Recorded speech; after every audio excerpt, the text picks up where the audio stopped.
Hi guys, welcome to Nerd Bites, and this is going to be my review for the final trailer for Star Wars The Force Awakens. We finally got our final full trailer for Star Wars The Force Awakens. It's so damn good. Oh my god, I'm so excited for this film, I cannot wait for it.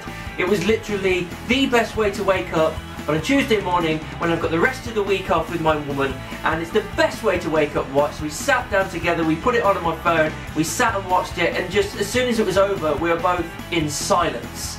Just because we didn't know what to say because it was just so epic. It was epic, it was so good. Now, this trailer has confirmed a few more things here and there, it's shown a few more things.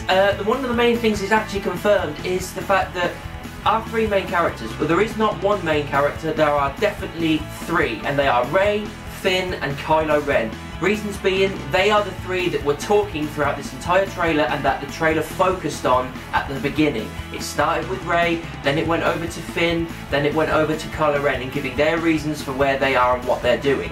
Obviously it's shown that Rey, you know, she's nobody, she's just a junker. You find out Finn obviously was part of the First Order, then he crash lands and he's not really part of the First Order anymore. Then you find out from Kylo Ren, another thing that's confirmed which is awesome, is that he's not just collecting artifacts of Sith Lords like Darth Vader, he's actually wanting to finish Darth Vader's work. He says it, he says, I will finish what you started, looking down at his burnt helmet. Awesome. I mean, the fact that he still thinks Darth Vader's this evil character, because obviously at the end of Return of the Jedi he turns good, but you know, who knows that really apart from Luke? I don't think anyone really knows that apart from him. So it leads to assume that Kylo Ren and the Knights of Ren and the First Order maybe, they all still assume that Darth Vader is this big evil character that, you know, did things for the Empire and was this real dark character, figure and everything, and that he wants to carry on that work in finishing what he started, as he says. It's a cool little layer that's added in, it's awesome. We get more shots of obviously Han and Chewie as well, and for the first time it's a little bit unsettling hearing it, but then I settled in and I'm like, yep, alright, fair enough. Han Solo's 100% believes in the Force, believes in the Jedi, the Sith, the dark side. He even says everything's true that you've heard in the past.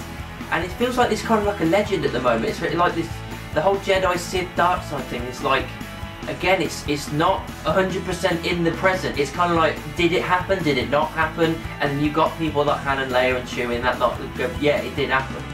And seeing him believing in it is just an awesome thing, because you know, eventually he came around. He didn't believe it, that, you know, in the other films, but in this, 100%. Why? Because he's married to someone that's Force sensitive, and his best friend is a Jedi. Speaking of Han's best friend, fucking Luke Skywalker, he's not even in the trailer. That's the only thing that pisses me off. I didn't see Luke. Again, I understand why J.J. Abrams is doing this. I get that. He doesn't want us to see him until we're in the cinema. I get that.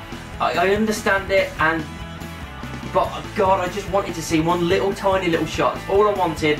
Even him just turning around, igniting his lightsaber and just seeing half his face under the cowl. That's all I wanted. It shows that Luke's going to be such an important part of the plot, because he's not showing him on purpose. He's going to be such a big deal, and I reckon it's going to be in the third act of the film where he's going to be such a big deal to the film. We get loads more shots of X-Wing and TIE Fighter fights, and they're all done so beautifully. It just looks incredible. The effects looks really good. Again, with the practical effects, it actually looks like we're on a proper planet as well, which is awesome. We see loads of different planets here and there. Knights of Ren, we get a first good look at them. Again, John Williams' score just makes these trailers and makes these films. Without John Williams, there is no Star Wars, I think, because you can't have Star Wars without that kind of music. And just having him use the music we know and love, the Han and Leia song, and then one of the main themes of Star Wars, running over this trailer, but fine-tuned and tweaked and mixed a little bit differently to bring it a little bit, you know, a bit more flavour into it. It's not the exact ripped copy, it's mixed up. And it's awesome, just the way it flows through the trailer. You see Millennium Falcon flying all over the place, being attacked, and you've got Han and Leia's music going over the top. Then later on you've got the main theme tune pushing towards the end of the trailer. Just everything about it just screams awesome. One of my favourite shots as well, Kylo Ren's putting his hand on Oscar Isaac's character, and it looks like he's penetrating his mind. And again, it shows some good acting with Oscar just going, ah, like he's really in fucking pain. just showing that, just like the power of Kylo Ren. I'm so looking forward to seeing what this dude can do. Again, we get a quick shot of Rey. She's crying and looking up, and it looks like there's a dead body in front of her, or potentially a dead body. Not really sure who that is. Could be Han, could be Chewie, could be Oscar Isaac. I don't know really. I'm not too sure. There is a lot of rumours going around that Han's going to die, but again, we don't know. Can you really get rid of such a beloved character? But with it being the passing of the torch to all these new, younger characters and younger actors, there is room to do that. So, you never know. Speculation.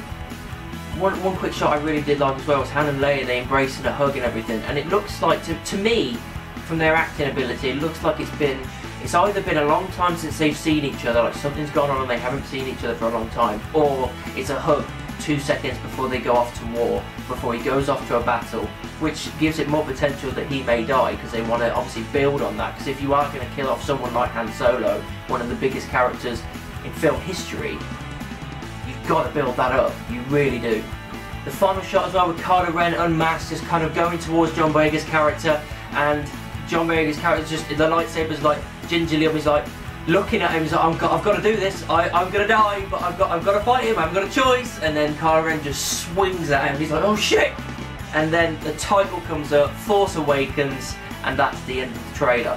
What a cool way to do it. It shows that this lightsaber battle is going to be so steeped in emotion, it's going to be such a big deal to it, because again, the acting skill that looks like it's going into it, like it's going to be ferocious, it's going to be emotional, it's going to be so damn awesome. I cannot wait. So as you can probably tell, I loved this trailer. Again, the only thing that annoyed me was that Luke wasn't in it, but I get why. It was an epic trailer, it was a great final thing, and I can't believe I've got to wait 2 damn months to see this.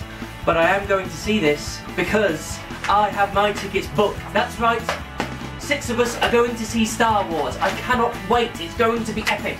So, the Star Wars Force Awakens final trailer, have you seen it yet? If you haven't seen it, I'll put a link down in the description. You can also comment down below and send me an email. You can find me on the various social media, Facebook, Twitter, Instagram and moviepilot.com. Just type in Nerd Bites anywhere and I'm sure you'll find me. And of course, keep it nerdy.